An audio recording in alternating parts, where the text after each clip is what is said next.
என்ன பண்ணுறாங்க அப்படின்னா, மக்கால ஒரு நாளைக்கு வந்து தொழுதுட்டு இருக்கிறாங்க. தொழுதுட்டு இருக்கும்போது அந்நஜும் அத்தியாயம் இருக்குல்ல, 53வது அத்தியாயம், அந்த அத்தியாயம் ஓதி நபி ஸல்லல்லாஹு அலைஹி வஸல்லம் தொழுகிறாங்க.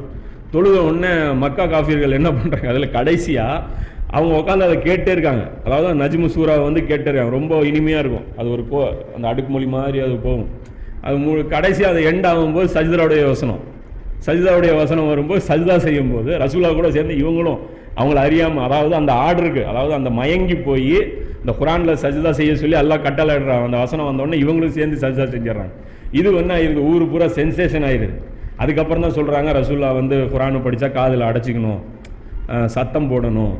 அப்போ பார்த்தீங்கன்னா அதுக்கப்புறம் அபூ லஹப் வந்து எங்கே போனாலும் அவன் காதில் வந்து பஞ்சு இருக்கும். ரசூல்லாவை துரத்திட்டே போகும்போது அவனுடைய காதில் வந்து பஞ்சு இருக்கும். ஏன்னா அவங்களாலே கண்ட்ரோல் பண்ண முடியாது குரானை கேட்டாங்க அப்படின்னா.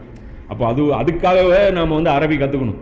அப்படி என்ன அதில் இருக்குது அப்படிங்கிறதுக்காகவே நாமெல்லாம் அரபி கற்றுக்கணும். அந்த விஷயத்தில் பார்த்தீங்கன்னா